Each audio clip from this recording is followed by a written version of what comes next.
ओम नमः शिवाय। आप सभी का हमारे YouTube चैनल कंजक भक्ति में हार्दिक स्वागत है। आज की वीडियो में आप सुनेंगे फाल्गुन मास महात्म्य के अध्याय 2 की कथा। सूत जी कहते हैं, शौनक, जो श्रवण, कीर्तन और मनन इन तीनों साधनों के अनुष्ठान में समर्थ ना हो, वे भगवान शंकर के लिंग एवं मूर्ति की स्थापना करके नित्य उसकी पूजा करे तो संसार सागर से पार हो सकता है। वंचना अथवा छल ना करते हुए अपनी शक्ति के अनुसार धन राशि ले जाए और उसे शिवलिंग अथवा शिव मूर्ति की सेवा के लिए अर्पित कर दे। साथ ही निरंतर उस लिंग एवं मूर्ति की पूजा भी करे। उसके लिए भक्ति भाव से मंडप, गोपुर, तीर्थ, मठ एवं क्षेत्र की स्थापना करे तथा उत्सव रचाए। वस्त्र, गंध, पुष्प, धूप, दीप तथा पुआ और शाक आदि व्यंजनों से युक्त भांति भांति के भक्ष्य भोजन अन्न नैवेद्य के रूप में समर्पित करें।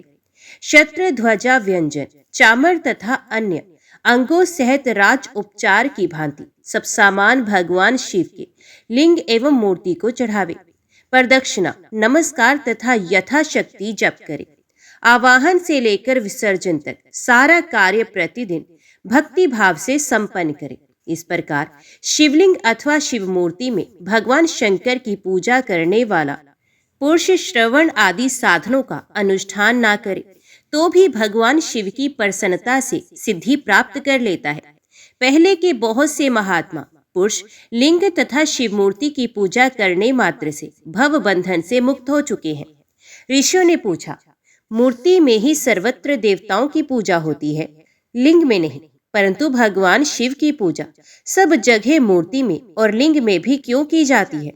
सूत जी ने कहा, मुनीश्वरों, तुम्हारा ये प्रश्न तो बड़ा ही पवित्र और अत्यंत अद्भुत है। इस विषय में महादेव जी ही वक्ता हो सकते हैं। दूसरा कोई पुरुष कभी और कहीं भी इसका प्रतिपादन नहीं कर सकता।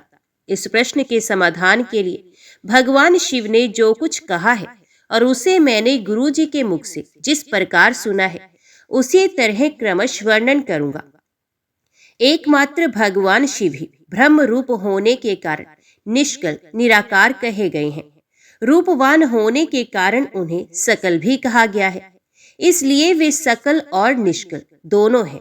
शिव के निष्कल निराकार होने के कारण ही उनकी पूजा का आधारभूत लिंग भी निराकार ही प्राप्त हुआ है, अर्थात शिवलिंग शिव के निराकार स्वरूप का प्रतीक है। इसी तरह शिव के सकल या साकार होने के कारण उनकी पूजा का आधारभूत विग्रह साकार प्राप्त होता है, अर्थात शिव का साकार विग्रह उनके साकार स्वरूप का प्रतीक होता है। सकल और अकल समस्त अंग आकार सहित साकार और अंग आकार से सर्वथा रहित निराकार रूप होने से ये ब्रह्म शब्द से कहे जाने वाले परमात्मा है। यही कारण है कि सब लोग लिंग और मूर्ति दोनों में ही सदा भगवान शिव की पूजा करते हैं। शिव से भिन्न जो दूसरे देवता हैं, वे साक्षात ब्रह्म नहीं है, इसलिए कहीं भी उनके लिए निराकार लिंग नहीं उपलब्ध होता। पूर्व काल में बुद्धिमान ब्रह्मपुत्र सनंत कुमार मुनि ने मंदराचल पर नंदिकेश्वर से इसी प्रकार का प्रश्न किया था। सनंत कुमार जी बोले, भगवान शिव से भिन्न जो देवता है उन सबकी पूजा के लिए सर्वत्र मूर्ति मात्र ही अधिक संख्या में देखा और सुना जाता है। केवल भगवान शिव की ही पूजा में लिंग और मूर्ति दोनों का उपयोग देखने में आता है। अतः कल्याण में नंदिकेश्वर, इस विषय में जो तत्व की बात हो उसे मुझे इस प्रकार बताइए जिसे अच्छी तरह समझ में आ जाए। नंदिकेश्वर ने कहा, निष्पाप ब्रह्म कुमार, आपके इस प्रश्न का हम जैसे लोगों के द्वारा कोई उत्तर नहीं दिया जा सकता, क्योंकि ये गोपनीय विषय है और लिंग साक्षात ब्रह्मा का प्रतीक है। तथापि आप शिव भक्त हैं, इसलिए इस विषय में भगवान शिव ने जो कुछ बताया है उसे ही आपके समक्ष कहता हूँ। भगवान शिव ब्रह्म स्वरूप और निराकार है, इसलिए उन्हीं की पूजा में निष्कल लिंग का उपयोग होता है। संपूर्ण वेदों का यही मत है। सनंत कुमार जी बोले, महाभाग योगेंद्र, आपने भगवान शिव तथा दूसरे देवताओं के पूजन में लिंग और वेर के प्रचार का जो रहस्य विभाग पूर्वक बताया है वे यथार्थ है। इसलिए लिंग और वेर की आदि उत्पत्ति का जो उत्तम वृत्तांत है उसी को मैं इस समय सुनना चाहता हूँ। लिंग के प्राकट्य का रहस्य सूचित करने वाला प्रसंग मुझे सुनाइए। इसके उत्तर में नंदिकेश्वर ने भगवान महादेव के निष्कल स्वरूप लिंग के आविर्भाव का प्रसंग सुनाना आरंभ किया। उन्होंने ब्रह्मा तथा विष्णु के विवाद, देवताओं की व्याकुलता एवं चिंता, देवताओं का दिव्य कैलाश शिखर पर गमन, उनके द्वारा चंद्रशेखर महादेव का स्तवन, देवताओं से प्रेरित हुए महादेव जी का ब्रह्मा और विष्णु के विवाद स्थल में आगमन तथा दोनों के बीच में निष्कल आदि अंत रहत भीषण अग्नि स्तंभ के रूप में उनका आविर्भाव आदि प्रसंगों की कथा कही। तदंतर श्री ब्रह्मा और विष्णु दोनों के द्वारा उस ज्योतिर्मय स्तंभ की ऊंचाई और गहराई का थाह लेने की चेष्टा एवं केतकी पुष्प के शाप वरदान आदि के प्रसंग भी सुनाए। नंदिकेश्वर कहते हैं, वे दोनों ब्रह्मा और विष्णु भगवान शंकर को प्रणाम करके दोनों हाथ जोड़ उनके दाएं बाएं भाग में चुपचाप खड़े हो गए। फिर उन्होंने वहां साक्षात प्रकट पूजनीय महादेव जी को श्रेष्ठ आसन पर स्थापित करके पवित्र पुरुष वस्तुओं द्वारा उनका पूजन किया। दीर्घ काल तक अविकृत भाव से सुस्थिर रहने वाली वस्तुओं को पुरुष वस्तु कहते हैं और अल्प काल तक ही टिकने वाली क्षणभंगुर वस्तुएं प्राकृतिक वस्तुएं कहलाती हैं। इस तरह वस्तु के ये दो भेद जानने चाहिए।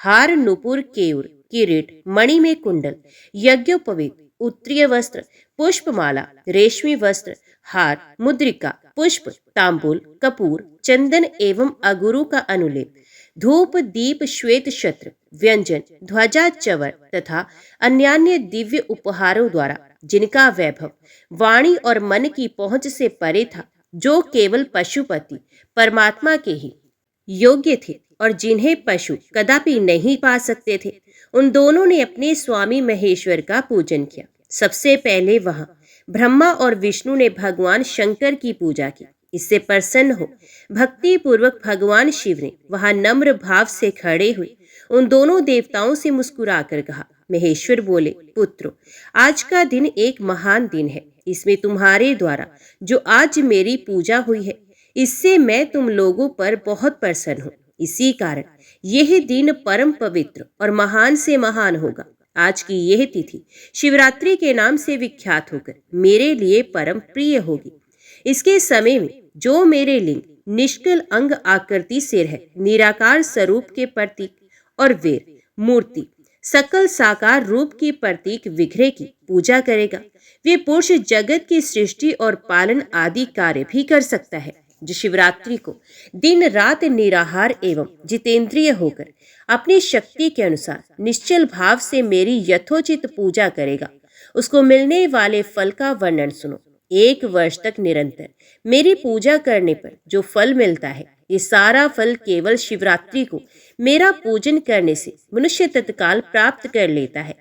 जैसे पूर्ण चंद्रमा का उदय समुद्र की वृद्धि का अवसर है, उसी प्रकार यह शिवरात्रि तिथि मेरे धर्म की वृद्धि का समय है। इस तिथि में मेरी स्थापना आदि का मंगलमय उत्सव होना चाहिए। पहले मैं जब ज्योतिर्मय स्तंभ रूप से प्रकट हुआ था, वह समय मार्गशीर्ष मास में आद्रा नक्षत्र से युक्त पूर्णमासी या प्रतिपदा है। जो पुरुष मार्गशीर्ष मास में आद्रा नक्षत्र होने पर पार्वती सहित मेरा दर्शन करता है अथवा मेरी मूर्ति या लिंग की ही झांकी करता है, वे मेरे लिए कार्तिकेय से भी अधिक प्रिय है। उस शुभ दिन को मेरे दर्शन मात्र से पूरा फल प्राप्त होता है। यदि दर्शन के साथ साथ मेरा पूजन भी किया जाए तो इतना अधिक फल प्राप्त होता है कि उसका वाणी द्वारा वर्णन नहीं हो सकता। वहां पर मैं लिंग रूप से प्रकट होकर बहुत बड़ा हो गया था, अतः उस लिंग के कारण ये भूतल लिंग स्थान के नाम से प्रसिद्ध हुआ। जगत के लोग इसका दर्शन और पूजन कर सकें, इसके लिए यह अनादि और अनंत ज्योति स्तंभ अथवा ज्योतिर्मय लिंग अत्यंत छोटा हो जाएगा। ये लिंग सब प्रकार के भोग सुलभ कराने वाला तथा भोग और मोक्ष का एकमात्र साधन होगा। इसका दर्शन, स्पर्श और ध्यान किया जाए तो यह प्राणियों को जन्म और मृत्यु के कष्ट से छुड़ाने वाला है। अग्नि के पहाड़ जैसा जो ये शिवलिंग यहाँ प्रकट हुआ है, इसके कारण यह स्थान अरुणाचल नाम से प्रसिद्ध होगा। यहाँ अनेक प्रकार के बड़े बड़े तीर्थ प्रकट होंगे। स्थान में निवास करने या मरने से जीवों का मोक्ष तक हो जाएगा। मेरे दो रूप हैं, सकल और निष्कल, दूसरे किसी के ऐसे रूप नहीं। पहले मैं स्तंभ रूप से प्रकट हुआ, फिर अपने साक्षात रूप से। ब्रह्म भाव मेरा निष्कल रूप है और महेश्वर भाव सकल रूप है। ये दोनों मेरे ही सिद्ध रूप हैं। मैं ही पर ब्रह्म परमात्मा हूँ। कला, युक्त और अकल मेरे ही स्वरूप हैं। ब्रह्म रूप होने के कारण मैं ईश्वर भी हूँ। जीवों पर अनुग्रह आदि करना मेरा कार्य है। ब्रह्मा और केशव, मैं सबसे बृहत और जगत की वृद्धि करने वाला होने के कारण ब्रह्म कहलाता हूँ। सर्वत्र समरूप से स्थित और व्यापक होने से मैं ही सबका आत्मा हूँ। सर्ग से लेकर अनुग्रह तक आत्मा या ईश्वर भिन्न जो जगत संबंधी पांच कृत्य हैं, वे सदा मेरे ही हैं। मेरे अतिरिक्त दूसरे किसी के नहीं हैं, क्योंकि मैं ही सबका ईश्वर हूँ। पहले मेरी ब्रह्म रूपता का बोध कराने के लिए निष्कल लिंग प्रकट हुआ था। फिर अज्ञात ईश्वर तत्व का साक्षात्कार कराने के निमित्त मैं साक्षात जगदीश्वर ही सकल रूप में तत्काल प्रकट हो गया। अतः मुझ में जो ईश्वर है उसे ही मेरा सकल रूप जानना चाहिए, तथा जो ये मेरा निष्कल स्तंभ है वे मेरे ब्रह्म स्वरूप का बोध कराने वाला है। ये मेरा ही लिंग, मेरा ही चिन्ह है। तुम दोनों प्रतिदिन यहाँ रहकर इसका पूजन करो। ये मेरा ही स्वरूप है और मेरे सामीप्य की प्राप्ति करवाने वाला है। लिंग और लिंगी में नित्य अभेद होने के कारण मेरे इस लिंग का महान पुरुषों का भी पूजन करना चाहिए। मेरे एक लिंग की स्थापना करने का ये फल बताया गया है कि उपासक को मेरी समानता की प्राप्ति हो जाती है। यदि एक के बाद दूसरे शिवलिंग की भी स्थापना कर दी गई, तब तो उपासक को फल रूप से मेरे साथ एक तब सायुज्य मोक्ष रूप फल प्राप्त होता है। प्रधानता शिवलिंग की ही स्थापना करनी चाहिए। मूर्ति की स्थापना उसकी अपेक्षा गौण कर्म है। शिवलिंग के अभाव में सब ओर से मूर्ति युक्त होने पर भी वे स्थान क्षेत्र नहीं कहलाता। ब्रह्मा और विष्णु ने पूछा, प्रभु, सृष्टि आदि पांच कृत्यों के लक्षण क्या हैं? ये हम दोनों को बताइए। भगवान शिव बोले, मेरे कर्तव्यों को समझना अत्यंत गहन है, तथापि मैं कृपा पूर्वक तुम्हें उनके विषय में बता रहा हूँ। ब्रह्मा और अच्युत, सृष्टि, पालन, संहार, तिरोभाव और अनुग्रह, ये पांच ही मेरे जगत संबंधी कार्य हैं जो नित्य सिद्ध हैं। संसार की रचना का जो आरंभ है उसी को सर्ग या सृष्टि कहते हैं। मुझसे पालित होकर सृष्टि का सुस्थिर रूप से रचना ही उसकी स्थिति है। उसका विनाश ही संहार है। प्राणों के उत्क्रमण को तिरोभाव कहते हैं। इन सब से छुटकारा मिल जाना ही मेरा अनुग्रह है। इस प्रकार मेरे पांच कृत्य हैं। सृष्टि आदि जो चार कृत्य हैं वे संसार का विस्तार करने वाले हैं। पांचवा कृत्य अनुग्रह मोक्ष का हेतु है। वह सदा मुझ में ही अचल भाव से स्थिर रहता है।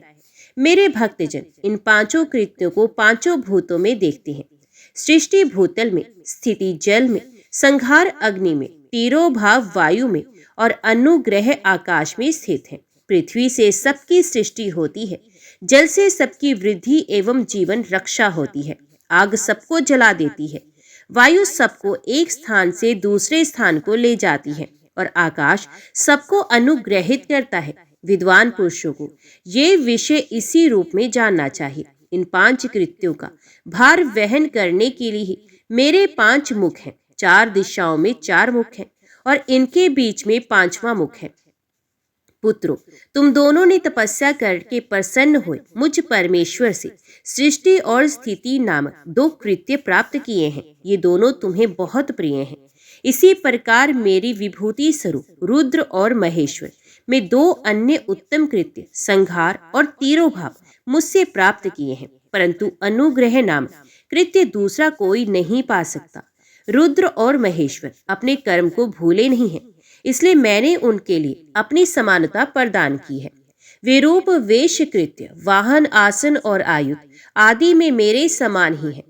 मैंने पूर्व काल में अपने स्वरूप भूत मंत्र का उपदेश किया है, जो ओंकार के रूप में प्रसिद्ध है। वे महामंगलकारी मंत्र है। सबसे पहले मेरे मुख से ओंकार प्रकट हुआ, जो मेरे स्वरूप का बोध कराने वाला है। ओंकार वाचक है और मैं वाच्य हूँ। ये मंत्र मेरा स्वरूप ही है। प्रतिदिन ओंकार का निरंतर स्मरण करने से मेरा ही सदा स्मरण होता है। मेरे उत्तरवर्ती मुख से आकार का, पश्चिम मुख से उकार का, दक्षिण मुख से मकार का, पूर्ववर्ती मुख से बिंदु का तथा मध्यवर्ती मुख से नाद का प्राकट्य हुआ। इस प्रकार 5 अवयवों से युक्त ओंकार का विस्तार हुआ है। इन सभी अवयवों से अभिभूत होकर वह प्रणव ओंकार नामक एक अक्षर हो गया।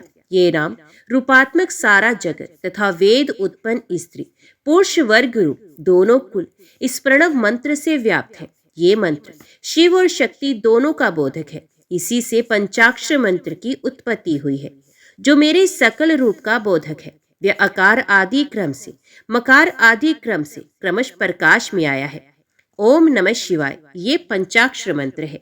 इस पंचाक्षर मंत्र से मात्र का वर्ण प्रकट हुए हैं, जो 5 भेद वाली है। उसी से शिरोमंत्र सहित त्रिपदा गायत्री का प्राकट्य हुआ है। उस गायत्री से संपूर्ण वेद प्रकट हुए हैं और उन वेदों से करोड़ों मंत्र निकले हैं। उन मंत्रों से भिन्न भिन्न कार्यों की सिद्धि होती है, परंतु इस प्रणव एवं पंचाक्षर से संपूर्ण मनोरथों की सिद्धि होती है। इस मंत्र समुदाय से भोग और मोक्ष दोनों सिद्ध होते हैं।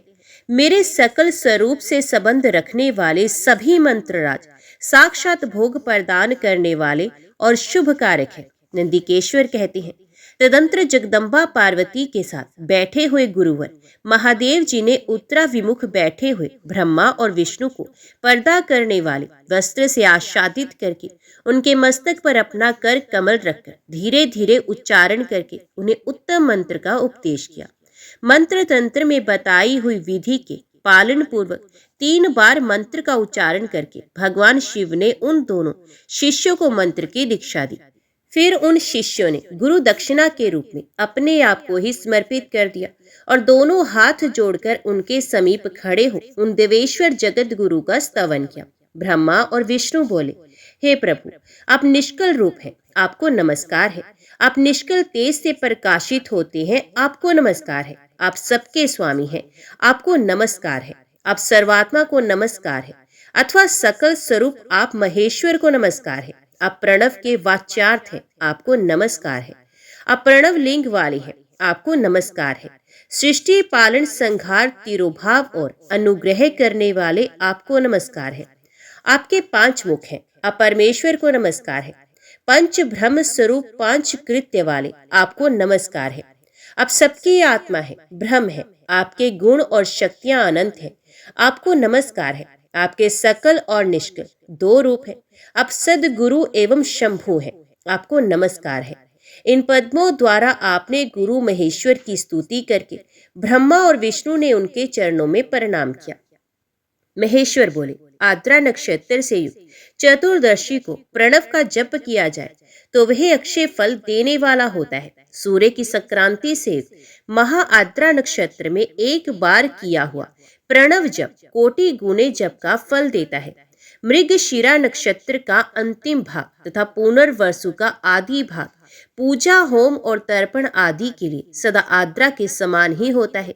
ये जानना चाहिए। मेरा या मेरे लिंग का दर्शन प्रभात काल में ही प्रातः और संगम मध्याह्न के पूर्व काल में करना चाहिए। मेरे दर्शन पूजन के लिए चतुर्दशी तिथि निषिद्ध व्यापनी अथवा परदोष व्यापनी लेनी चाहिए, क्योंकि परिवर्तनी तिथि से संयुक्त चतुर्दशी की ही प्रशंसा की जाती है। पूजा करने वालों के लिए मेरी मूर्ति तथा लिंग दोनों समान है। फिर भी मूर्ति की अपेक्षा लिंग का स्थान ऊंचा है, इसलिए मुमुक्षु पुरुषों को चाहिए कि वे वेर मूर्ति से भी श्रेष्ठ समझकर लिंग का ही पूजन करें। लिंग का ओंकार मंत्र से और वेर का पंचाक्षर मंत्र से पूजन करना चाहिए। शिवलिंग की स्वयं ही स्थापना करके अथवा दूसरों से भी स्थापना करवाकर उत्तम द्रव्यमय उपचारों से पूजा करनी चाहिए। इससे मेरा पद सुलभ हो जाता है। इस प्रकार उन दोनों शिष्यों को उपदेश देकर भगवान शिव वहीं अंतर्ध्यान हो गए। ऋषियों ने पूछा, सूत जी, शिवलिंग की स्थापना कैसे करनी चाहिए, उसका लक्षण क्या है तथा उसकी पूजा कैसे करनी चाहिए, किस देश काल में करनी चाहिए और किस द्रव्य के द्वारा उसका निर्माण होना चाहिए। सूत जी ने कहा, महर्षियों, मैं तुम लोगों के लिए इस विषय का वर्णन करता हूँ, ध्यान देकर सुनो और समझो। अनुकूल एवं शुभ समय में किसी पवित्र तीर्थ में, नदी आदि के तट पर अपनी रुचि के अनुसार ऐसी जगह शिवलिंग की स्थापना करनी चाहिए जहां नित्य पूजन हो सके। पार्थिव द्रव्य से, जल में द्रव्य से अथवा तेजस पदार्थ से अपनी रुचि के अनुसार कल्पोक्त लक्षणों से युक्त शिवलिंग का निर्माण करके उसकी पूजा करने से उपासक को उस पूजन का पूरा पूरा फल प्राप्त होता है। संपूर्ण शुभ लक्षणों से युक्त शिवलिंग की यदि पूजा की जाए तो वह तत्काल पूजा का फल देने वाला होता है। यदि चल प्रतिष्ठा करनी हो तो इसके लिए छोटा सा शिवलिंग अथवा विग्रह श्रेष्ठ माना जाता है, और यदि अचल प्रतिष्ठा करनी हो तो स्थूल शिवलिंग अथवा विग्रह अच्छा माना गया है। उत्तम लक्षणों से युक्त शिवलिंग की पीठ सहित स्थापना करनी चाहिए। शिवलिंग का पीठ मंडलाकार, गोल, चौकोर, त्रिकोण अथवा खाट के पाए की भांति ऊपर नीचे मोटा और बीच में पतला होना चाहिए। ऐसा लिंग पीठ महान फल देने वाला होता है। पहले मिट्टी से, प्रस्तर आदि से अथवा लोहे आदि से शिवलिंग का निर्माण करना चाहिए। जिस द्रव्य से शिवलिंग का निर्माण हो उसी से उसका पीठ भी बनाना चाहिए। यही स्थावर शिवलिंग की विशेष बात है। चर शिवलिंग में भी लिंग और पीठ का एक ही उपादान होता है, किंतु बाण लिंग के लिए ये नियम नहीं है। लिंग की लंबाई निर्माणकर्ता या स्थापना करने वाले यजमान के 12 अंगुल के बराबर होनी चाहिए। ऐसे ही शिवलिंग को उत्तम कहा गया है। इससे कम लंबाई हो तो फल में कमी आ जाती है, अधिक हो तो कोई दोष की बात नहीं। चरलिंग में भी ऐसा ही नियम है। उसकी लंबाई कम से कम कर्ता के 1 अंगुल के बराबर होनी चाहिए। उसे छोटा होने पर अल्प फल मिलता है, किंतु उससे अधिक होना दोष की बात नहीं है। यजमान को चाहिए कि वे पहले शिल्प शास्त्र के अनुसार एक विमान या देवालय बनवाए जो देवगणों की मूर्तियों से अलंकृत हो। उसका गर्भगृह बहुत ही सुंदर, सुदृढ़ और दर्पण के समान स्वच्छ हो। उसे 9 प्रकार के रत्नों से विभूषित किया गया हो। उसमें पूर्व और पश्चिम दिशा में 2 मुख्य द्वार हो। जहाँ शिवलिंग की स्थापना करनी हो उस स्थान के गर्त में नीलम, लाल, वैदूर्य, श्याम, मरकत, मोती, मूंगा, गोमेद और हीरा, इन 9 रत्नों को तथा अन्य महत्वपूर्ण द्रव्यों को वैदिक मंत्रों के साथ छोड़े। सद्योजात आदि 5 वैदिक मंत्रों द्वारा शिवलिंग का 5 स्थानों में क्रमश पूजन करके अग्नि में हविष्य की अनेक आहुतियां दे और परिवार सहित मेरी पूजा करके गुरु स्वरूप आचार्य को धन से तथा भाई बंधुओं को मन चाही वस्तुओं से संतुष्ट करे। याचकों को जड़, स्वर्ण, ग्रह एवं भू संपत्ति तथा चेतन, गो आदि वैभव प्रदान करे। स्थावर, जंगम सभी जीवों को यत्न पूर्वक संतुष्ट करके एक गड्ढे में स्वर्ण तथा 9 प्रकार के रत्न भरकर सद्योजात आदि वैदिक मंत्रों का उच्चारण करके परम कल्याणकारी महादेव जी का ध्यान करें। तत्पश्चात नाद घोष से युक्त महामंत्र ओंकार का उच्चारण करके उक्त गड्ढे में शिवलिंग की स्थापना करके उसे पीठ से संयुक्त करें। इस प्रकार पीठ युक्त लिंग की स्थापना करके उसे नित्य लेप से जोड़कर स्थिर करें। इसी प्रकार वहां परम सुंदर मूर्ति की भी स्थापना करनी चाहिए। सारांश ये है कि भूमि संस्कार आदि की सारी विधि जैसी लिंग प्रतिष्ठा के लिए कही गई है वैसे ही मूर्ति प्रतिष्ठा के लिए भी समझनी चाहिए। अंतर इतना है कि लिंग प्रतिष्ठा के लिए प्रणव मंत्र के उच्चारण का विधान है, परंतु वेद की प्रतिष्ठा पंचाक्षर मंत्र से करनी चाहिए। जहाँ लिंग की प्रतिष्ठा हुई है वहां भी उत्सव के लिए बाहर सवारी निकालने आदि के निमित्त वेर मूर्ति को रखना आवश्यक है।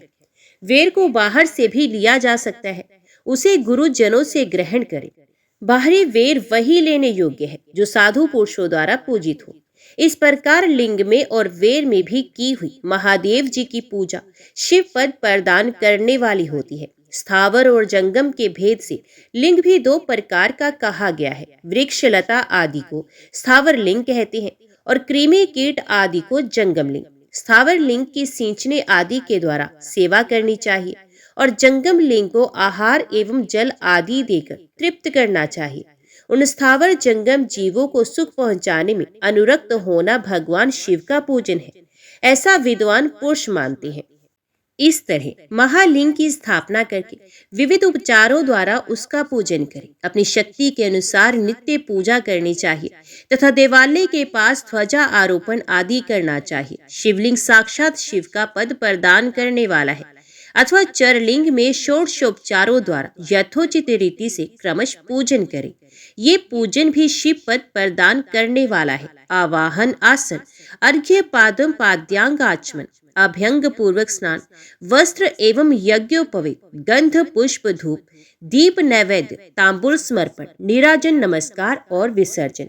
ये 16 उपचार है अथवा अर्घ से लेकर नैवेद्य तक विधिवत पूजन करें। अभिषेक, नैवेद्य, नमस्कार और तर्पण ये सब यथाशक्ति नित्य करें। इस तरह किया हुआ शिव का पूजन शिवपद की प्राप्ति कराने वाला होता है अथवा किसी मनुष्य के द्वारा स्थापित शिवलिंग में, ऋषियों द्वारा स्थापित शिवलिंग में, देवताओं द्वारा स्थापित शिवलिंग में, अपने आप प्रकट हुए स्वयंभू लिंग में तथा अपने द्वारा नूतन स्थापित हुए शिवलिंग में भी उपचार समर्पण पूर्वक जैसे तैसे पूजन करने से या पूजन की सामग्री देने से भी मनुष्य ऊपर जो कुछ कहा गया है वे सारा फल प्राप्त कर लेता है। क्रमश परिक्रमा और नमस्कार करने से शिवलिंग शिवपद की प्राप्ति कराने वाला होता है। यदि नियम पूर्वक शिवलिंग का दर्शन मात्र कर लिया जाए तो वे भी कल्याणप्रद होता है।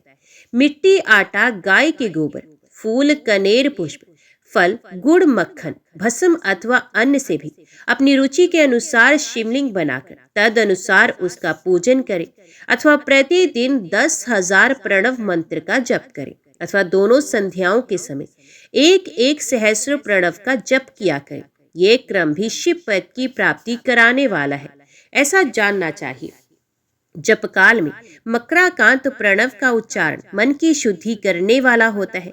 समाधि में मानसिक जप का विधान है तथा अन्य सब समय भी उपांशु जप ही करना चाहिए। नाद और बिंदु से युक्त ओंकार के उच्चारण को विद्वान पुरुष समान प्रणव कहते हैं। यदि प्रतिदिन आदर पूर्वक 10,000 पंचाक्षर मंत्र का जप किया जाए अथवा दोनों संध्याओं के समय 1-1 सहस्र का ही जप किया जाए तो उसे शिवपद की प्राप्ति कराने वाला समझना चाहिए। ब्राह्मणों के लिए आदि में प्रणव से युक्त पंचाक्षर मंत्र अच्छा बताया गया है। कलश से किया हुआ स्नान, मंत्र की दीक्षा, मातृकाओं का न्यास, सत्य से पवित्र अंतकरण वाला ब्राह्मण तथा ज्ञानी गुरु इन सबको उत्तम माना गया है। द्विजों के लिए नमः शिवाय के उच्चारण का विधान है। द्विजतोरों के लिए अंत में नमः पद के प्रयोग की विधि है, अर्थात वे शिवाय नमः इस मंत्र का उच्चारण करें। स्त्रियों के लिए भी कहीं कहीं विधि पूर्वक नमोच्चारण का ही विधान है, अर्थात वे भी शिवाय नमः का ही जप करें। कोई ऋषि ब्राह्मण की स्त्रियों के लिए नमः पूर्वक शिवाय के जप की अनुमति देते हैं, अर्थात वे नमः शिवाय का जप करें। पंचाक्षर मंत्र का 5 करोड़ जप करके मनुष्य भगवान सदाशिव के समान हो जाता है। 1, 2, 3 अथवा 4 करोड़ का जप करने से ब्रह्मा, विष्णु, रुद्र तथा महेश्वर का पद प्राप्त होता है। अथवा मंत्र में जितने अक्षर हैं उनका पृथक पृथक 1-1 लाख जप करें अथवा समस्त अक्षरों का एक साथ ही जितने अक्षर हो उतने लाख जप करें। इस तरह के जप को शिवपद की प्राप्ति कराने वाला समझना चाहिए। यदि 1000 दिनों में प्रतिदिन 1 सहस्र जप के क्रम से पंचाक्षर मंत्र का 10 लाख जप पूरा कर लिया जाए और प्रतिदिन ब्राह्मण भोजन कराया जाए तो उस मंत्र से अभिष्ट कार्य की सिद्धि होने लगती है। ब्राह्मण को चाहिए कि वे प्रतिदिन प्रातः का 1008 बार गायत्री का जप करें। ऐसा होने पर गायत्री क्रमश शिव का पद कर प्रदान करने वाली होती है। वेद मंत्रों और वैदिक सूक्तों का भी नियम पूर्वक जप करना चाहिए। वेदों का पारायण भी शिवपद की प्राप्ति कराने वाला है, ऐसा जानना चाहिए। अन्यान्य जो बहुत से मंत्र हैं उनका भी जितने अक्षर हैं उतने लाख जप करें। इस प्रकार जो यथाशक्ति जप करता है वे क्रमश शिव पद मोक्ष प्राप्त कर लेता है। अपनी रुचि के अनुसार किसी एक मंत्र को अपनाकर मृत्यु पर्यंत प्रतिदिन उसका जप करना चाहिए अथवा ओम इस मंत्र का प्रतिदिन 1 सहस्र जप करना चाहिए। ऐसा करने पर भगवान शिव की आज्ञा से संपूर्ण मनोरथों की सिद्धि हो जाती है। जो मनुष्य भगवान शिव के लिए फुलवाड़ी या बगीचे आदि लगाता है तथा शिव के सेवा कार्य के लिए मंदिर में झाड़ने बोहारने आदि की व्यवस्था करता है, वे उस पुण्य कर्म को करके शिवपद प्राप्त कर लेता है। भगवान शिव के जो काशी आदि क्षेत्र है उनमें भक्ति पूर्वक नित्य निवास करे, वे जड़ चेतन सभी को भोग और मोक्ष देने वाला होता है। अतः विद्वान पुरुष को भगवान शिव के क्षेत्र में आमरण निवास करना चाहिए। पुण्य क्षेत्र में स्थित बावड़ी, कुआं और पोखरे आदि को शिव गंगा समझना चाहिए। भगवान शिव का ऐसा ही वचन है, वहाँ स्नान, दान और जप करके मनुष्य भगवान शिव को प्राप्त कर लेता है। अतः मृत्यु पर्यंत शिव के क्षेत्र का आश्रय लेकर रहना चाहिए। जो शिव के क्षेत्र में अपने किसी मृत संबंधी का दाह दशा, मासिक श्राद्ध, सपिंडीकरण अथवा वार्षिक श्राद्ध करता है अथवा कभी भी शिव के क्षेत्र में अपने पितरों को पिंड देता है, वे तत्काल सब पापों से मुक्त हो जाता है और अंत में शिवपद पा लेता है। अथवा शिव के क्षेत्र में 7, 5, 3 या एक ही रात निवास कर ले। ऐसा करने से भी क्रमश शिवपद की प्राप्ति होती है। लोक में अपने अपने वर्ण के अनुरूप सदाचार का पालन करने से भी मनुष्य शिवपद को प्राप्त करता है। वर्णानुकूल आचरण से तथा भक्ति भाव से वे अपने सत्कर्म का अतिशय फल पाता है। कामना पूर्वक किए हुए अपने कर्म के अभीष्ट फल को शीघ्र ही पा लेता है। निष्काम भाव से किया हुआ सारा कर्म साक्षात शिवपद की प्राप्ति कराने वाला होता है। दिन के 3 विभाग होते हैं, प्रातः, मध्याह्न और सान्याह्न। इन तीनों में क्रमश एक एक प्रकार के कर्म का संपादन किया जाता है। प्रातः काल को शास्त्र विहित नित्य कर्म के अनुष्ठान का समय जानना चाहिए। मध्याह्न काल काम कर्म के लिए उपयोगी है तथा सायं काल शांति कर्म के लिए उपयुक्त है, ऐसा जानना चाहिए। इसी प्रकार रात्रि में भी समय का विभाजन किया गया है। रात के 4 पहरों में जो बीच के 2 पहर हैं उन्हें निश्चित काल कहा गया है। विशेषित उसी काल में की हुई भगवान शिव की पूजा अभिष्ट फल को देने वाली होती है। ऐसा जानकर कर्म करने वाला मनुष्य यथोक्त फल का भागी होता है। विशेषित कलयुग में कर्म से ही फल की सिद्धि होती है। अपने अपने अधिकार के अनुसार ऊपर कहे गए किसी भी कर्म के द्वारा शिव आराधन करने वाला पुरुष यदि सदाचारी है और पाप से डरता है तो वह उन कर्मों का पूरा फल अवश्य प्राप्त कर लेता है। ऋषियों ने कहा, सूत जी, पुण्य क्षेत्र कौन कौन से हैं जिनका आश्रय लेकर सभी स्त्री पुरुष शिवपद प्राप्त कर ले, और वे हमें संक्षेप से बताइए। सूत जी बोले, विद्वान एवं बुद्धिमान महर्षियों, मोक्षदायक शिव क्षेत्रों का वर्णन सुनो। तत्पश्चात मैं लोक रक्षा के लिए शिव संबंधी आगमों का वर्णन करूंगा। पर्वत, वन और काननों सहित इस पृथ्वी का विस्तार 50 करोड़ योजन है। भगवान शिव की आज्ञा से पृथ्वी संपूर्ण जगत को धारण करके स्थित है। भगवान शिव ने भूतल पर विभिन्न स्थानों में वहां के निवासियों को कृपा पूर्वक मोक्ष देने के लिए शिव क्षेत्र का निर्माण किया है। कुछ क्षेत्र ऐसे हैं जिन्हें देवताओं तथा ऋषियों ने अपना वास स्थान बनाकर अनुग्रहित किया है, इसलिए उनमें तीर्थ तब प्रकट हो गया है। तथा अन्य बहुत से तीर्थ क्षेत्र ऐसे हैं जो लोगों की रक्षा के लिए स्वयं प्रादुर्भूत हुए हैं। तीर्थ और क्षेत्र में जाने पर मनुष्य को सदा स्नान, दान और जप आदि करना चाहिए, अन्यथा वे रोग, दरिद्रता तथा मूकता आदि दोषों का भागी होता है। जो मनुष्य इस भारतवर्ष के भीतर मृत्यु को प्राप्त होता है, वे अपने पुण्य के फल से ब्रह्मलोक में वास करके पुण्य के पश्चात पुनः मनुष्य योनि में जन्म लेता है। पापी मनुष्य पाप करके दुर्गति में ही पड़ता है। ब्राह्मणों, पुण्य क्षेत्र में पाप कर्म किया जाए तो वे और भी दृढ़ हो जाता है। अतः पुण्य क्षेत्र में निवास करते समय सूक्ष्म से सूक्ष्म अथवा थोड़ा सा भी पाप ना करें। सिंधु और सतलुज नदी के तट पर बहुत से पुण्य क्षेत्र हैं। सरस्वती नदी परम पवित्र है और 60 मुख वाली कही गई है, अर्थात उसकी 60 धाराएं हैं। विद्वान पुरुष सरस्वती के उन धाराओं के तट पर निवास करे तो वे क्रमश ब्रह्मपद को पा लेता है। हिमालय पर्वत से निकली हुई पुण्य सलिला गंगा 100 मुख वाली नदी है। उसके तट पर काशी, प्रयाग आदि अनेक पुण्य क्षेत्र है। वहां मकर राशि के सूर्य होने पर गंगा की तट भूमि पहले से भी अधिक प्रशस्त एवं पुण्यदायक हो जाती है। शोण भद्र नद की 10 धाराएं हैं। वे बृहस्पति के मकर राशि में आने पर अत्यंत पवित्र तथा अभिष्ट फल देने वाला हो जाता है। उस समय वहां स्नान और उपवास करने से विनायक पद की प्राप्ति होती है। पुण्य सलीला महानदी नर्मदा के 24 मुख हैं। उसमें स्नान तथा उसके तट पर निवास करने से मनुष्य को वैष्णव पद की प्राप्ति होती है। तमसा के 12 तथा रेवा के 10 मुख हैं। परम पुण्यमी गोदावरी के 21 मुख बताए गए हैं। वे ब्रह्म हत्या तथा गोवध के पाप का भी नाश करने वाली एवं रुद्रलोक देने वाली है। कृष्ण वेणी नदी का जल बड़ा पवित्र है। वह नदी समस्त पापों का नाश करने वाली है। उसके 18 मुख बताए गए हैं तथा वह विष्णु लोक प्रदान करने वाली है। तुंगभद्रा के 10 मुख है। वे ब्रह्मलोक देने वाली है। पुण्य सलीला स्वर्ण मुखरी के 9 मुख कहे गए हैं।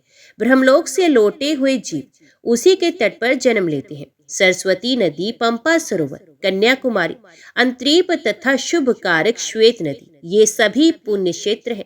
इनके तट पर निवास करने से इंद्रलोक की प्राप्ति होती है। सहन्य पर्वत से निकली हुई महानदी कावेरी परम पुण्यमयी है। उसके 27 मुख बताए गए हैं।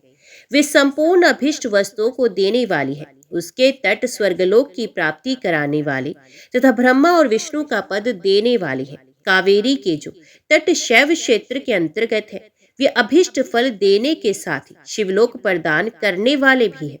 नैमिषारण्य तथा बद्रिका आश्रम में सूर्य और बृहस्पति के मेष राशि में आने पर यदि स्नान करे तो उस समय वहां किए हुए स्नान पूजन आदि को ब्रह्मलोक की प्राप्ति कराने वाला जानना चाहिए। सिंह और कर्क राशि में सूर्य की संक्रांति होने पर सिंधु नदी में किया हुआ स्नान तथा केदार तीर्थ के जल का पान एवं स्नान ज्ञानदायक माना गया है। जब बृहस्पति सिंह राशि में स्थित हो उस समय सिंह की संक्रांति से भद्रपद मास में यदि गोदावरी के जल में स्नान किया जाए तो वे शिवलोक की प्राप्ति कराने वाली होती है। ऐसा पूर्व काल में स्वयं भगवान शिव ने कहा था। जब सूर्य और बृहस्पति कन्या राशि में स्थित हो तब यमुना और शोणभद्र में स्नान करें। वे स्नान धर्मराज तथा गणेश जी के लोक में महान भोग प्रदान करने वाला होता है। ये महर्षियों की मान्यता है। जब सूर्य और बृहस्पति तुला राशि में स्थित हो उस समय कावेरी नदी में स्नान करें। वे स्नान भगवान विष्णु के वचन की महिमा से संपूर्ण अभिष्ट वस्तुओं को देने वाला माना गया है। जब सूर्य और बृहस्पति वृश्चिक राशि पर आ जाए तब मार्ग शीर्ष अगहन के महीने में नर्मदा में स्नान करने से श्री विष्णु लोक की प्राप्ति हो सकती है। सूर्य और बृहस्पति के धनराशि में स्थित होने पर स्वर्ण मुखरी नदी में किया हुआ स्नान शिवलोक प्रदान कराने वाला होता है। जैसा कि ब्रह्मा जी का वचन है, जब सूर्य और बृहस्पति मकर राशि में स्थित हो उस समय माघ मास में गंगा जी के जल में स्नान करना चाहिए। ब्रह्मा जी का कथन है कि वे स्नान शिवलोक की प्राप्ति कराने वाला होता है। शिवलोक के पश्चात ब्रह्मा और विष्णु के स्थानों में सुख भोगने पर अंत में मनुष्य को ज्ञान की प्राप्ति हो जाती है। माघ मास में तथा सूर्य के कुंभ राशि में स्थित होने पर फाल्गुन मास में गंगा जी के तट पर किया हुआ श्राद्ध, पिंड दान अथवा तिलोदक दान पिता और नाना दोनों कुलों के पितरों की अनेकों पीढ़ियों का उद्धार करने वाला माना गया है। सूर्य और बृहस्पति जब मीन राशि में स्थित हो तब कृष्ण वेणी नदी में किए गए स्नान की ऋषियों ने प्रशंसा की है। उन महीनों में पूर्वोक्त तीर्थों में किया हुआ स्नान इंद्रपद की प्राप्ति कराने वाला होता है। विद्वान पुरुष गंगा अथवा कावेरी नदी का आश्रय लेकर तीर्थवास करे। ऐसा करने से तत्काल किए हुए पाप का निश्चय ही नाश हो जाता है। रुद्रलोक प्रदान करने वाले बहुत से क्षेत्र हैं। ताम्रपर्णी और वेगवती ये दोनों नदियां ब्रह्मलोक की प्राप्ति रूप फल देने वाली है। इन दोनों के तट पर कितने ही स्वर्गदायक क्षेत्र हैं। इन दोनों के मध्य में बहुत से पुण्यदायक क्षेत्र हैं। वहां निवास करने वाला विद्वान पुरुष वैसे फल का भागी होता है। सदाचार, उत्तम वृत्ति तथा सद्भावना के साथ मन में दया भाव रखते हुए विद्वान पुरुष को तीर्थ में निवास करना चाहिए, अन्यथा उसका फल नहीं मिलता। पुण्य क्षेत्र में किया हुआ थोड़ा सा पुण्य भी अनेक प्रकार से वृद्धि को प्राप्त होता है तथा वहां किया हुआ छोटा सा पाप भी महान हो जाता है। यदि पुण्य क्षेत्र में रहकर ही जीवन बिताने का निश्चय हो तो उस पुण्य संकल्प से उसका पहले का सारा पाप तत्काल नष्ट हो जाएगा, क्योंकि पुण्य को ऐश्वर्यदायक कहा गया है। ब्राह्मणों, तीर्थवास जनित पुण्य कायिक, वाचिक और मानसिक सारे पापों का नाश कर देता है। तीर्थ में किया हुआ मानसिक पाप वज्रलेप हो जाता है, वह कई कल्पों तक पीछा नहीं छोड़ता है। वैसा पाप केवल ध्यान से ही नष्ट होता है, अन्यथा नहीं। वाचिक पाप जप से तथा कायिक पाप शरीर को सुखाने जैसे कठोर तप से नष्ट होता है। अतः सुख चाहने वाले पुरुष को देवताओं की पूजा करते और ब्राह्मणों को दान देते हुए पाप से बचकर ही तीर्थ में निवास करना चाहिए। ऋषियों ने कहा, सूत जी, अब आप शीघ्र ही हमें वे सदाचार सुनाइए जिससे विद्वान पुरुष पुण्य लोकों पर विजय पाता है। स्वर्ग प्रदान करने वाले धर्म में आचार तथा नरक का कष्ट देने वाले अधर्म में आचारों का भी वर्णन कीजिए। सूत जी बोले, सदाचार का पालन करने वाला विद्वान ब्राह्मण ही वास्तव में ब्राह्मण नाम धारण करने का अधिकारी है। जो केवल वेदोक्त आचार का पालन करने वाला एवं वेद का अभ्यासी है, उस ब्राह्मण की विप्र संज्ञा होती है। सदाचार, वेदाचार तथा विद्या, इनमें से एक एक गुण से ही युक्त होने पर उसे द्विज कहते हैं, जिसमें स्वल्प मात्रा में ही आचार का पालन देखा जाता है, जिसने वेदाध्ययन भी बहुत कम किया है तथा जो राजा का सेवक, पुरोहित, मंत्री आदि है, उसे क्षत्रिय ब्राह्मण कहते हैं। जो ब्राह्मण कृषि तथा वाणिज्य कर्म करने वाला है और कुछ कुछ ब्राह्मणोचित आचार का भी पालन करता है, वे वैश्य ब्राह्मण है। तथा जो स्वयं ही खेत जोतता, हल चलाता है, उसे शूद्र ब्राह्मण कहा गया है। जो दूसरों के दोष देखने वाला और परद्रोही है, उसे चांडाल द्विज कहते हैं। इसी तरह क्षत्रियों में भी जो पृथ्वी का पालन करता है, वह राजा है। दूसरे लोग राज्यत्वहीन है, क्षत्रिय माने गए हैं। वैश्य में भी जो धान्य आदि वस्तुओं का कर विक्रय करता है, वे वैश्य कहलाता है। दूसरों को वणिक कहते हैं। जो ब्राह्मणों, क्षत्रियों तथा वैश्यों की सेवा में लगा रहता है, वही वास्तव में शूद्र कहलाता है। जो शूद्र हल जोतने का काम करता है, उसे वृश्चिल समझना चाहिए। सेवा, शिल्प और कृष्ण से भिन्न वृत्ति का आश्रय लेने वाले शूद्र दस्यु कहलाते हैं। इन सभी वर्णों के मनुष्यों को चाहिए कि वे ब्रह्म मुहूर्त में उठकर पूर्वाभिमुख हो, सबसे पहले देवताओं का, फिर धर्म का, अर्थ का, उसकी प्राप्ति के लिए उठाए जाने वाले कलेशों का तथा आय और व्यय का भी चिंतन करें। रात के पिछले पहर को उष काल जानना चाहिए। उस अंतिम पहर का जो आधा या मध्य भाग है, उसे संधि कहते हैं। उस संधि काल में उठकर द्विज को मल मूत्र आदि का त्याग करना चाहिए। घर से दूर जाकर बाहर से अपने शरीर को ढके रखकर दिन में उत्तराभिमुख बैठकर मलमूत्र का त्याग करें। यदि उत्तराभिमुख बैठने में कोई रुकावट हो तो दूसरी दिशा की ओर मुख करके बैठे। जल, अग्नि, ब्राह्मण आदि तथा देवताओं का सामना बचाकर बैठे। मल त्याग करके उठने पर फिर उस मल को ना देखे। तदंतर जलाशय से बाहर निकाले हुए जल से गुदा की शुद्धि करें अथवा देवताओं, पितरों तथा ऋषियों के तीर्थों में उतरे बिना ही प्राप्त हुए जल से शुद्धि करनी चाहिए। गुदा में 7, 5 या 3 बार मिट्टी लगाकर उसे धोकर शुद्ध करें। लिंग में ककोड़े के फल के बराबर मिट्टी लेकर लगाएं और उसे धो दें, परंतु गुदा में लगाने के लिए एक पसर मिट्टी की आवश्यकता होती है। लिंग और गुदा की शुद्धि के पश्चात उठकर अन्यत्र जाए और हाथ पैरों की शुद्धि करके 8 बार कुल्ला करें। जिस किसी वृक्ष के पत्ते से अथवा उसके पतले काष्ठ से जल के बाहर दातुन करनी चाहिए, उस समय तर्जनी अंगुली का उपयोग न करें। ये दंत शुद्धि का विधान बताया गया है। तदंतर जल संबंधी देवताओं को नमस्कार करके मंत्र पाठ करते हुए जलाशय में स्नान करें। यदि कंठ तक या कमर तक पानी में खड़े होने की शक्ति ना हो तो घुटने तक जल में खड़ा हो अपने ऊपर जल छिड़ककर मंत्र उच्चारण पूर्वक स्नान कार्य संपन्न करें। विद्वान पुरुष को चाहिए कि वह तीर्थ जल से देवता आदि का स्नानांग तर्पण भी करे। इसके बाद धोत वस्त्र लेकर 5 कच करके उसे धारण करे। साथ ही कोई उत्तरीय भी धारण करे, क्योंकि संध्या वंदन आदि सभी कर्मों में उसकी आवश्यकता होती है। नदी आदि तीर्थों में स्नान करने पर स्नान संबंधी उतारे हुए वस्त्र को वहां ना धोए। स्नान के पश्चात विद्वान पुरुष भीगे हुए उस वस्त्र को बावड़ी में कुएं के पास अथवा घर आदि में ले जाए और वहां पत्थर पर, लकड़ी आदि पर, जल में या स्थल में अच्छी तरह धोकर उस वस्त्र को निचोड़े। द्विजो, वस्त्र को निचोड़ने से जो जल गिरता है वे एक श्रेणी के पितरों की तृप्ति के लिए होता है। इसके बाद जाबाली उपनिषद में बताए गए मंत्र से भस्म लेकर उसके द्वारा त्रिपुंड लगाए। इस विधि का पालन ना किया जाए, इसके पूर्व ही यदि जल में भस्म गिर जाए तो गिराने वाला नरक में जाता है। मंत्र से पाप शांति के लिए सर पर जल छिड़के, मंत्र को पढ़कर पैर पर जल छिड़के और इसे संधि प्रोक्षण कहते हैं। मंत्रों से ही 3 ऋचाएं हैं और प्रत्येक ऋचा में गायत्री छंद के 3-3 चरण हैं। इनमें से प्रथम ऋचा के 3 चरणों का पाठ करते हुए क्रमश पैर, मस्तक और हृदय में जल छिड़के। दूसरी ऋचा के 3 चरणों को पढ़कर मस्तक, हृदय और पैर में जल छिड़के और तीसरी ऋचा के 3 चरणों का पाठ करते हुए हृदय, पैर और मस्तक का जल से प्रोक्षण करें। इसे विद्वान पुरुष मंत्र स्नान कहते हैं।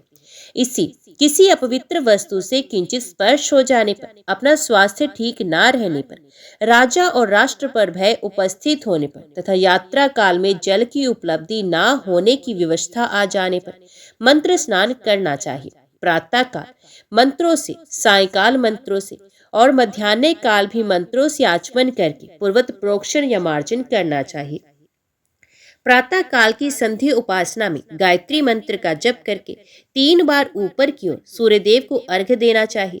ब्राह्मणों, मध्याह्न काल में गायत्री मंत्र के उच्चारण पूर्वक सूर्य को एक ही अर्घ्य देना चाहिए। फिर सायंकाल आने पर पश्चिम की ओर मुख करके बैठ जाए और पृथ्वी पर ही सूर्य के लिए अर्घ्य दे। प्रातः काल और मध्याह्न के समय अंजलि में अर्घ्य जल लेकर अंगुलियों की ओर से सूर्यदेव के लिए अर्घ्य दे। फिर अंगुलियों के छिद्र से ढलते हुए सूर्य को देखे तथा उनके लिए स्वथी प्रदक्षिणा करके शुद्ध आचमन करे। सायंकाल में सूर्यास्त से 2 घड़ी पहले की हुई संध्या निष्फल होती है, क्योंकि वे साय संध्या का समय नहीं है। ठीक समय पर संध्या करनी चाहिए, ऐसी शास्त्रों की आज्ञा है। यदि संध्या उपासना किए बिना दिन बीत जाए तो प्रत्येक समय के लिए क्रमश प्रायश्चित करना चाहिए। यदि एक दिन बीते तो प्रत्येक बीते हुए संध्या काल के लिए नित्य नियम के अतिरिक्त 100 गायत्री मंत्र का अधिक जप करें। यदि नित्य क्रम के लुप्त हुए 10 दिन से अधिक बीत जाए तो उसके प्रायश्चित रूप में 1 लाख गायत्री का जप करना चाहिए। यदि 1 मास तक नित्य क्रम छूट जाए तो पुनः अपना उपनयन संस्कार कराएं। अर्थ सिद्धि के लिए ईश, गौरी, कार्तिकी, विष्णु, ब्रह्मा, चंद्रमा और यम का तथा ऐसे ही अन्य देवताओं का भी शुद्ध जल से तर्पण करें। फिर तर्पण कर्म को ब्रह्मार्पण करके शुद्ध आचमन करें। तीर्थ के दक्षिण प्रशस्त मठ में, मंत्रालय में, देवालय में, घर में अथवा अन्य किसी नियत स्थान में आसन पर स्थिरता पूर्वक बैठकर विद्वान पुरुष अपनी बुद्धि को स्थिर करे और संपूर्ण देवताओं को नमस्कार करके पहले प्रणव का जप करने के पश्चात गायत्री मुक्त पुरुष परमानंद का अनुभव करता है। गृहस्थ पुरुष को चाहिए कि वे धन, धान्य आदि सब वस्तुओं का दान करें। वे तृष्णा निवृत्ति के लिए जल तथा क्षुधा रूपी रोग की शांति के लिए सदा अन्न का दान करें। खेत, धान्य, कच्चा अन्न तथा भक्ष्य भोज्य, लेह और चोषित, ये 4 प्रकार के सिद्ध अन्न दान करने चाहिए। जिसके अन्न को खाकर मनुष्य जब तक कथा श्रवण आदि सदधर्म का पालन करता है उतने समय तक उसके किए हुए पुण्य फल का आधा भाग दाता को मिल जाता है, इसमें संशय नहीं है। दान लेने वाला पुरुष दान में प्राप्त हुई वस्तु का दान तथा तपस्या करके अपने प्रतिग्रह जनित पाप की शुद्धि कर ले, अन्यथा उसे रौरव नरक में गिरना पड़ता है। अपने धन के 3 भाग करें, 1 भाग धर्म के लिए, दूसरा भाग वृद्धि के लिए, तीसरा भाग अपने उपभोग के लिए। नित्य, नैमित्तिक और कामी, ये तीनों प्रकार के कर्म धर्मार्थ रखे हुए धन से करें। साधक को चाहिए कि वे वृद्धि के लिए रखे हुए धन से ऐसा व्यापार करें जिससे उस धन की वृद्धि हो तथा उपभोग के लिए रक्षित धन से हितकारक, परिमित एवं पवित्र भोग भोगे। खेती से पैदा किए हुए धन का 10वां अंश दान कर दे, इससे पाप की शुद्धि होती है। शेष धन से धर्म, वृद्धि एवं उपभोग करे, अन्यथा वे रौरव नरक में पड़ता है अथवा उसकी बुद्धि पाप पूर्ण हो जाती है या खेती ही चौपट हो जाती है। वृद्धि के लिए किए गए व्यापार में प्राप्त हुए धन का 6ठा भाग दान कर देने योग्य है। बुद्धिमान पुरुष अवश्य उसका दान करे। विद्वान पुरुष को चाहे कि वे दूसरों के दोषों का बखान न करे। ब्राह्मणों, दोषवश दूसरों के सुने या देखे हुए छिद्र को भी प्रकट न करे। विद्वान पुरुष ऐसी बात ना कहे जो समस्त प्राणियों के हृदय में रोष पैदा करने वाली हो। ऐश्वर्य की सिद्धि के लिए दोनों संध्याओं के समय अग्निहोत्र क्रम अवश्य करें। जो दोनों समय अग्निहोत्र करने में असमर्थ हो, वे एक ही समय सूर्य और अग्नि को विधि पूर्वक दी हुई आहुति से संतुष्ट करें। चावल, धान्य, घी, फल, कंद तथा हविष्य, इनके द्वारा विधि पूर्वक स्थाली पाक बनाए तथा यथोचित रीति से सूर्य और अग्नि को अर्पित करें। यदि हविष्य का अभाव हो तो प्रधान होम मात्र करें। यदा सुरक्षित रहने वाली अग्नि को विद्वान पुरुष अजस्त्र की संज्ञा देते हैं अथवा संध्या काल में जप मात्र या सूर्य की वंदना मात्र कर ले। आत्म ज्ञान की इच्छा वाले तथा धन अर्थी पुरुषों को भी इस प्रकार विधिवत उपासना करनी चाहिए, जो सदा ब्रह्म यज्ञ में तत्पर होते हैं, देवताओं की पूजा में लगे रहते हैं, नित्य अग्नि पूजा एवं गुरु पूजा में अनुरक्त होते हैं तथा ब्राह्मणों को तृप्त किया करते हैं। वे सब लोग स्वर्गलोक के भागी होते हैं। ऋषियों ने कहा, प्रभु, अग्नि यज्ञ, देव यज्ञ, ब्रह्म यज्ञ, गुरु पूजा तथा ब्रह्म तृप्ति का हमारे समक्ष क्रमश वर्णन कीजिए। सूत जी बोले, महर्षियों, गृहस्थ पुरुष अग्नि में सायंकाल और प्रातः काल जो चावल आदि द्रव्य की आहुति देता है, उसी को अग्नि यज्ञ कहते हैं, जो ब्रह्मचर्य आश्रम में स्थित है। उन ब्रह्मचारियों के लिए समिधा का आधान ही अग्नि यज्ञ है। ये समिधा का ही अग्नि में हवन करे। ब्राह्मणों, ब्रह्मचर्य आश्रम में निवास करने वाले द्विजों का जब तक विवाह न हो जाए और वे उपासनाग्नि की प्रतिष्ठा न कर ले, तब तक उनके लिए अग्नि में समिधा की आहुति, व्रत आदि का पालन तथा विशेष यजन आदि ही कर्तव्य है। द्विजों, जिन्होंने बाहरी अग्नि को विसर्जित करके अपनी आत्मा में ही अग्नि का आरोप कर लिया है, ऐसे वानप्रस्थियों और सन्यासियों के लिए यही हवन या अग्नि यज्ञ है कि विहित समय पर हित कर परिमित और पवित्र अन्न का भोजन करें। ब्राह्मणों, सायकाल अग्नि के लिए दी हुई आहुति संपत्ति प्रदान करने वाली होती है, ऐसा जानना चाहिए। और प्रातः काल सूर्यदेव को दी हुई आहुति आयु की वृद्धि करने वाली होती है। ये बात अच्छी तरह समझ लेनी चाहिए। दिन में अग्निदेव सूर्य में ही प्रविष्ट हो जाते हैं तथा प्रातः काल सूर्य को दी हुई आहुति ही अग्नि यज्ञ के अंतर्गत ही होती है। इस प्रकार ये अग्नि यज्ञ का वर्णन किया गया। इंद्र आदि समस्त देवताओं के उद्देश्य से अग्नि में जो आहुति दी जाती है, उसे देव यज्ञ समझना चाहिए। स्थाली पाक आदि यज्ञ को देव यज्ञ ही मानना चाहिए। लौकिक अग्नि में प्रतिष्ठित जो चूड़ाकरण आदि संस्कार निमित्तिक हवन कर्म है, उन्हें भी देव यज्ञ के ही अंतर्गत जानना चाहिए। अब ब्रह्म यज्ञ का वर्णन सुनो। द्विज को चाहिए कि वे देवताओं की तृप्ति के लिए निरंतर ब्रह्म यज्ञ करे। वेदों का जो नित्य अध्ययन या स्वाध्याय होता है, उसी को ब्रह्म यज्ञ कहा गया है। प्रातः नित्य कर्म के अनंतर सायंकाल तक ब्रह्म यज्ञ किया जा सकता है। उसके बाद रात में इसका विधान नहीं है। अग्नि के बिना देव यज्ञ कैसे संपन्न होता है, इसे तुम लोग श्रद्धा से और आदर पूर्वक सुनो। सृष्टि के आरंभ में सर्वज्ञ, दयालु और सर्वसमर्थ महादेव जी ने समस्त लोगों के उपकार के लिए वारों की कल्पना की।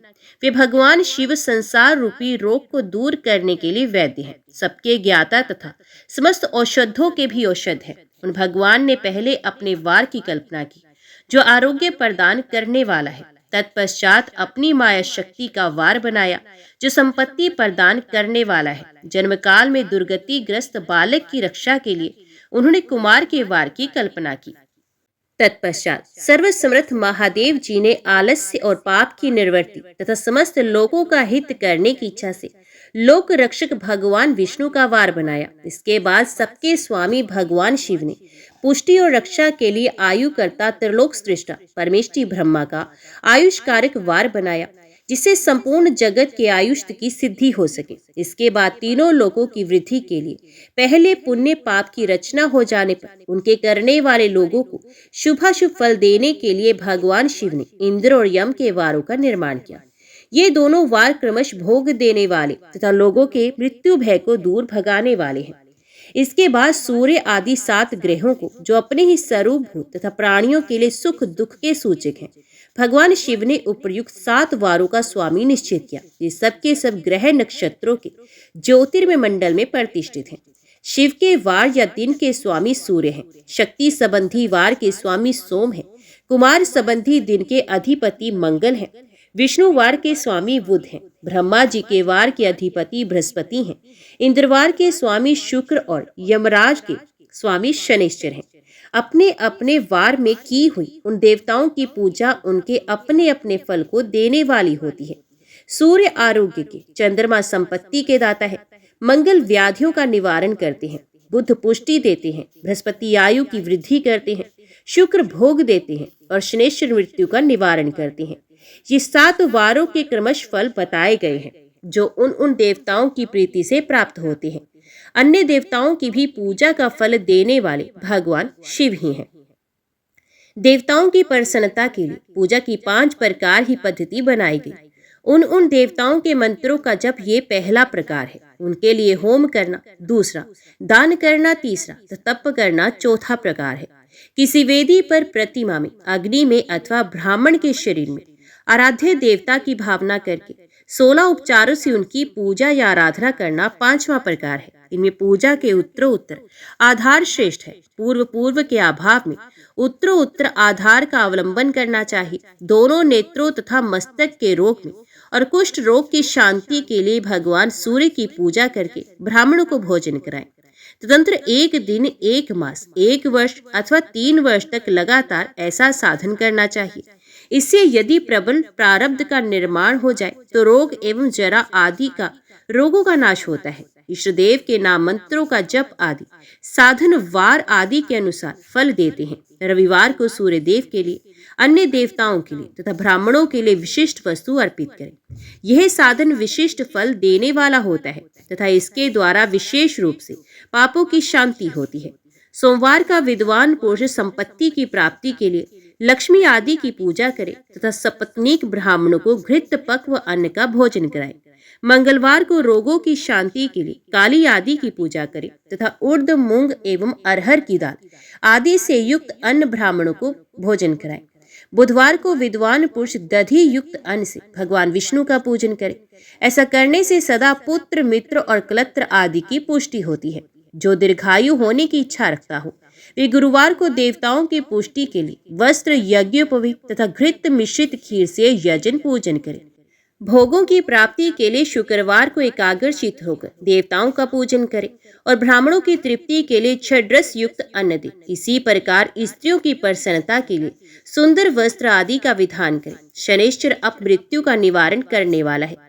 उस दिन बुद्धिमान पुरुष रुद्र आदि की पूजा करे। तिल के होम से, दान से देवताओं को संतुष्ट करके ब्राह्मणों को तिल मिश्रित अन्न भोजन कराए। जो इस तरह देवताओं की पूजा करेगा वह आरोग्य आदि फल का भागी होगा। देवताओं के नित्य पूजन, विशेष पूजन, स्नान, दान, जप, होम तथा ब्राह्मण तर्पण आदि में एवं रवि आदि वारों में विशेष तिथि और नक्षत्रों का योग प्राप्त होने पर विभिन्न देवताओं के पूजन में सर्वज्ञ जगदीश्वर भगवान शिव ही उन देवताओं के रूप में पूजित हो सब लोगों को आरोग्य आदि फल प्रदान करते हैं। देश, काल, पात्र, द्रव्य, श्रद्धा एवं लोक के अनुसार उनके तारतमय क्रम का ध्यान रखते हुए महादेव जी आराधना करने वाले लोगों को आरोग्य आदि फल देते हैं। शुभ मांगलिक कर्म के आरंभ में और अशुभ अंत्येष्टि आदि कर्म के अंत में तथा जन्म नक्षत्रों के आने पर गृहस्थ पुरुष अपने घर में आरोग्य आदि की समृद्धि के लिए सूर्य आदि ग्रहों का पूजन करें। इससे सिद्ध है कि देवताओं का यजन संपूर्ण अभिष्ट वस्तुओं को देने वाला है। ब्राह्मणों का देव यजन कर्म वैदिक मंत्र के साथ होना चाहिए। शूद्र आदि दूसरों का देव यज्ञ तांत्रिक विधि से होना चाहिए। शुभ फल की इच्छा रखने वाले मनुष्यों को 7 ही दिन अपनी शक्ति के अनुसार सदा देव पूजन करना चाहिए। निर्धन मनुष्य तपस्या, व्रत आदि के कष्ट सहन द्वारा और धनी धन के द्वारा देवताओं की आराधना करे। वे बार बार श्रद्धा पूर्वक इस तरह के धर्म का अनुष्ठान करता है और बारंबार पुण्य लोकों में नाना प्रकार के फल भोगकर पुण्य इस पृथ्वी पर जन्म ग्रहण करता है। धनवान पुरुष सदा भोग सिद्धि के लिए मार्ग में वृक्ष आदि लगाकर लोगों के लिए छाया की व्यवस्था करे। जलाशय, कुआं, बावली और पोखरे बनवाए। वेद शास्त्रों की प्रतिष्ठा के लिए पाठशाला का निर्माण करे तथा अन्य प्रकार से भी धर्म का संग्रह करता रहे। धनी को ये सब कार्य सदा ही करते रहने चाहिए। समय अनुसार पुण्य कर्मों के परिपाक से अंतकरण शुद्ध होने पर ज्ञान की सिद्धि हो जाती है। द्विज। जो इस अध्याय को सुनता अथवा पढ़ता अथवा सुनने की व्यवस्था करता है उसे देव यज्ञ का फल प्राप्त होता है। ओम नमः शिवाय। हर हर महादेव।